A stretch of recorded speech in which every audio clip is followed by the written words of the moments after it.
ناک میں پانی چڑھانا یا غرغرہ کرنا غسل میں تو یہ فرض ہے، تو اب روزے کی حالت میں بہت سے لوگ جو ہیں اس حوالے سے پریشان ہوتے ہیں کہ جی ناک میں پانی چڑھانا ہے، اور کہتے ہیں کہ نرم ہڈی تک جو چڑھانا ہے تو وہ جلن محسوس ہونی چاہیے.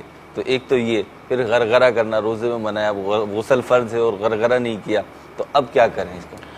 دیکھیں یہاں بنیادی اعتبار سے دو باتیں غلط فہمیاں ہیں اس میں. نمبر ایک یہ غلط فہمی ہے کہ لوگ یہ سمجھتے ہیں کہ روزے کی حالت میں جو کلی کرنا اور ناک میں پانی چڑھانا ہے وہ معاف ہو جاتا ہے. یعنی غسل اگر فرض ہو جائے تو گویا کہ یہ دونوں فرض ساقط ہو گئے، حالانکہ یہ بالکل غلط ہے. ٹھیک ہے. دوسری غلط فہمی یہ ہے کہ فرض کیا چیز ہے عمومی طور پہ لوگوں کو یہ معلوم نہیں ہے. جو فرض ہے غسل کے اندر وہ دو چیزیں، یعنی دو فرض جو ہیں وہ یہ ہیں، کلی جو کرنا ہے وہ یہ ہے کہ آپ منہ کے ایک ایک حصے کے اندر والے حصے میں پانی پہنچائیں گے. ٹھیک ہے. اور جہاں سے حلق کی اس کو انتہا بولتے ہیں، ہمارے سامنے تو اس کی ابتدا ہو رہی ہے لیکن یہ حلق کی انتہا کہلاتی ہے، جڑ کہلاتی ہے، حلق نیچے سے شروع ہوتا ہے. تو اب یہ جو جڑ والا حصہ ہے، ابتدا جہاں سے ہو رہی ہے یہاں تک پانی پہنچانا یہ فرض ہے. حلق سے نیچے اتارنا یہ فرض نہیں ہے، یا نیچے حلق تک لے جانا جس کو ہم غرغرہ بولتے ہیں یہ فرض نہیں، یہ سنت ہے جبکہ روزہ نہ ہو.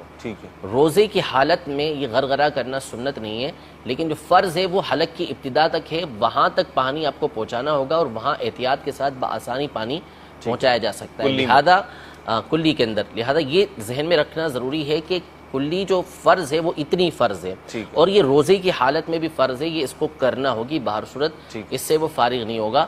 اور اگر نہیں کیا تو غسل نہیں ہوگا، غسل نہیں ہوا تو اس کا مطلب ہے کہ اس کی نمازیں بھی نہیں ہوئی.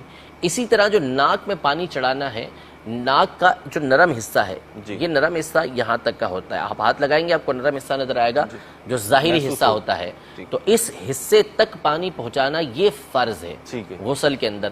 تو یہاں تک بآسانی پانی پہنچایا جا سکتا ہے، اوپر تک پہنچانا یعنی دماغ تک چڑھ جائے ایسا کوئی کھینچنے کی بھی ضرورت نہیں پڑے گی. اگر پانی لے کے ہلکا سا کھینچیں، ہلکا سا کھینچیں گے کچھ بھی نہیں ہوگا. آپ اگر بہت زیادہ کوئی کھینچے گا، بعض لوگ یہ چاہتے ہیں کہ ناک میں ٹھیک ٹھاک مرچیں لگیں، تو نہیں، ناک میں مرچیں تو بہرحال وہ آپ کو روزے کے علاوہ بھی لگانے کی کوئی ضرورت نہیں ہے، بلکہ وہ آرام سے آپ پانی پہنچائیں گے تو آپ کے اوپری حصے تک بھی پانی پہنچ جائے گا. وہ دماغ پر چڑھانا کوئی ضروری تھوڑی ہے کہ دماغ تک چڑھائیں، وہ تو احتیاط ہوتی ہے نا کہ نرم ہڈی کی ابتدا تک پہنچ گیا تو غسل فرض، جو غسل آپ کا فرض ہے وہ ادا ہو جائے گا.